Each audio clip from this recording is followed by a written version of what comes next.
One night, one drink, one deal that could cost her life. The neon lights of downtown Chicago cast harsh shadows across Maya's face as she stood outside the towering glass building of Hartwell Industries. Her hands trembled, not from the October wind cutting through her thin jacket, but from the weight of the decision she was about to make.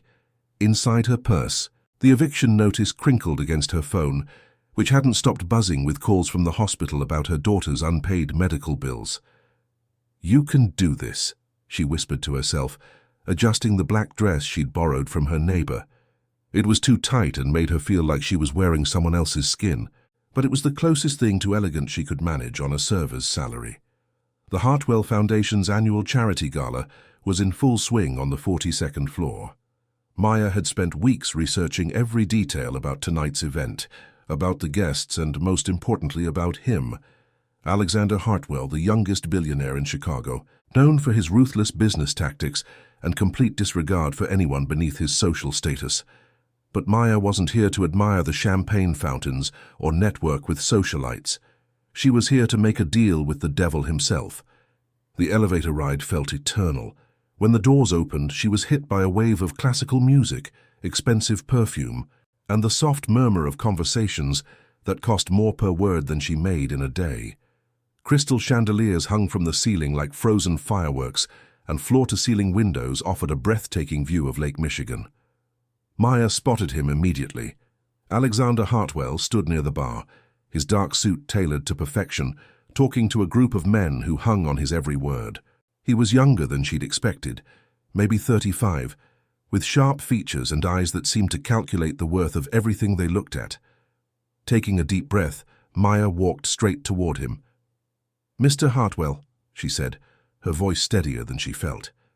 He turned, and for a moment his calculating gaze swept over her with obvious confusion. She clearly didn't belong here, and they both knew it. "I'm sorry, do we know each other?" His voice carried that particular tone wealthy people used when addressing the help, polite but dismissive. "My name is Maya Rodriguez. I'm a single mother, and my 8-year-old daughter Sophia has leukemia." She said it quickly before she could lose her nerve. "The treatment she needs costs $300,000, and I don't have insurance that covers it." Alexander's expression shifted from confusion to annoyance. "Security will escort you out if you don't—" "Wait." Maya reached into her purse and pulled out a small flash drive. "Before you call security, you should know that this contains information about your company's illegal dumping practices in Riverside. The same chemicals that gave my daughter cancer." The conversations around them continued, but Maya could feel the sudden tension radiating from Alexander. His jaw tightened, and she saw something flicker in his eyes. Not fear, but surprise that someone like her had managed to corner him. "That's a serious accusation," he said quietly. "It's not an accusation. It's documentation. Photos. Chemical reports, medical records connecting the contamination to the cancer cluster in our neighborhood." Maya's heart pounded, but she forced herself to maintain eye contact. "I'm not here to destroy you, Mr. Hartwell. I'm here to make a deal." Alexander glanced around the room, then gestured toward a quieter corner near the windows. As they walked, Maya caught fragments of conversations about vacation homes in the Hamptons and charity tax write-offs. A world so far removed from her reality, it might as well have been another planet. "What kind of deal?" he asked once they were out of earshot. "You pay for Sophia's treatment, $300,000, and I give you the flash drive and my silence. And if I refuse—" Maya's voice was steady despite the fear clawing at her chest.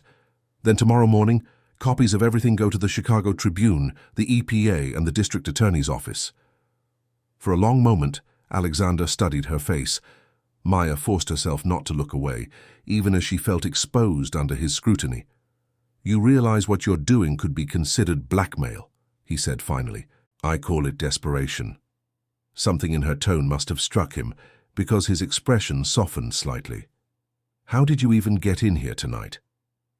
"I've been serving at events like this for 3 years. Tonight, I convinced the catering manager I was covering someone's shift."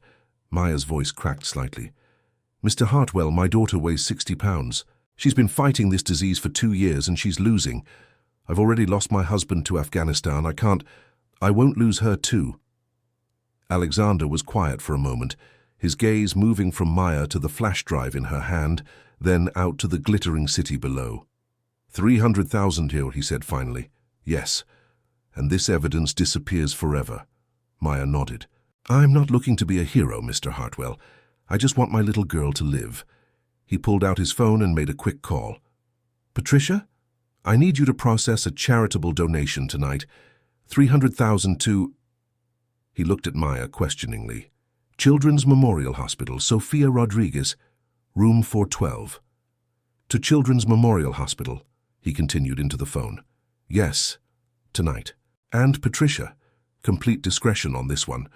Maya felt her knees go weak with relief, but Alexander held up a hand.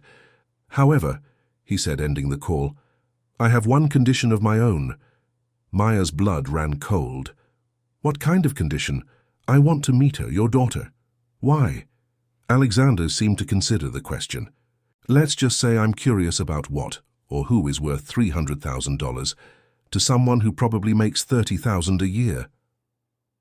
2 days later, Maya sat in Sophia's hospital room, nervously adjusting her daughter's blankets as they waited for Alexander to arrive. Sophia had been thrilled to hear about the nice man who was going to help pay for her treatment, but Maya had no idea what to expect from this visit. When Alexander walked through the door, Maya barely recognized him. Gone was the intimidating billionaire in the perfect suit. Instead, he wore jeans and a simple sweater, and he carried a stuffed elephant under his arm. Hi, Sophia, he said gently, approaching her bed with the cautious movements of someone unused to being around sick children. I'm Alex. Your mum told me you like elephants. Sophia's thin face lit up. I do.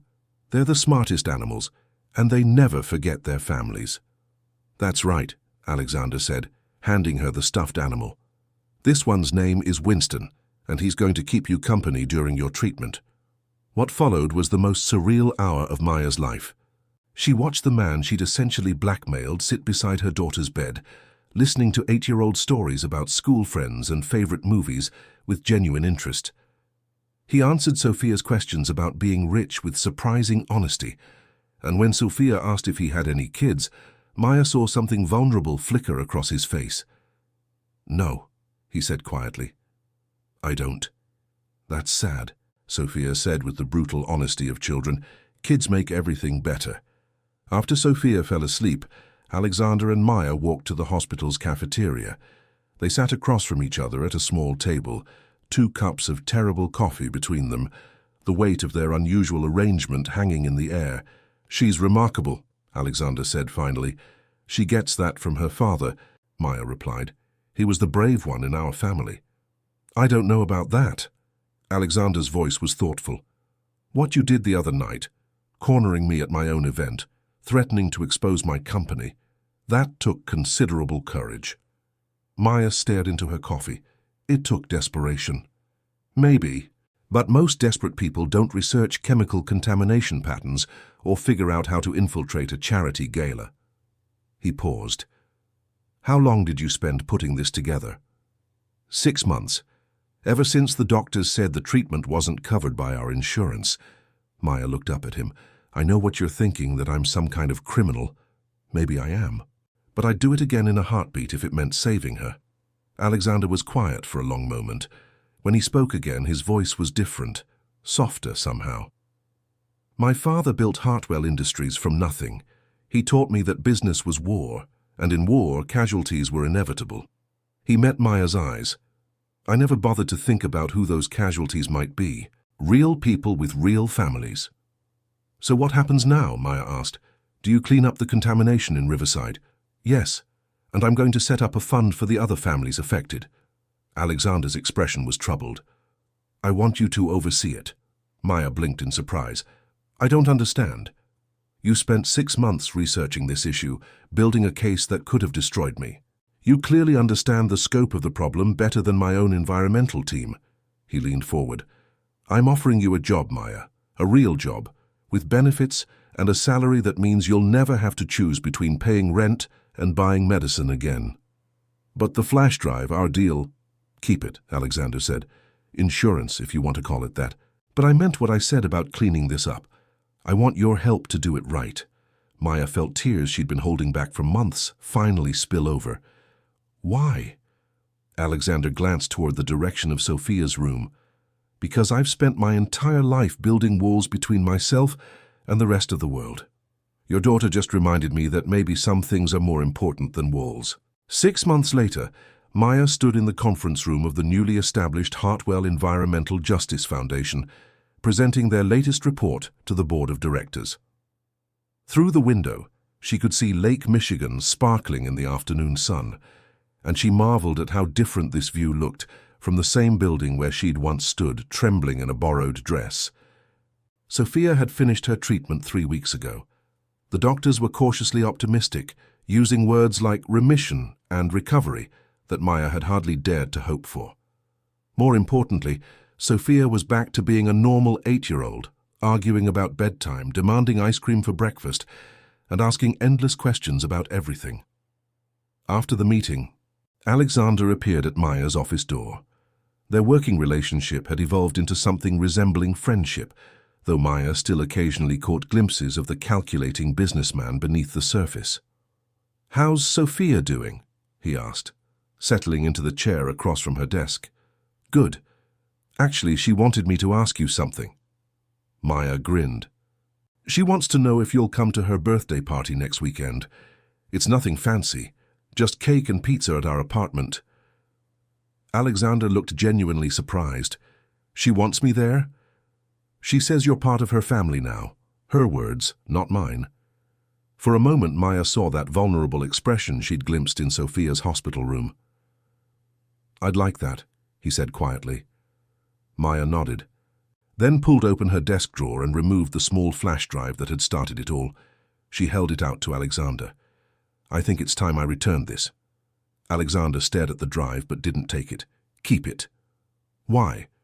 "Because trust is earned, not bought. And Sophia's right, we are family now." He smiled, and for the first time since she'd known him, it reached his eyes. "Besides, someone needs to keep me honest." As Maya watched him leave, she reflected on how one desperate night had changed everything. She'd walked into that gala prepared to make a deal with the devil, but instead she'd found something she never expected: hope, purpose, and a reminder that even the hardest hearts could learn to care about more than just the bottom line. Outside her window, Chicago stretched endlessly toward the horizon, full of possibilities she was finally brave enough to reach for.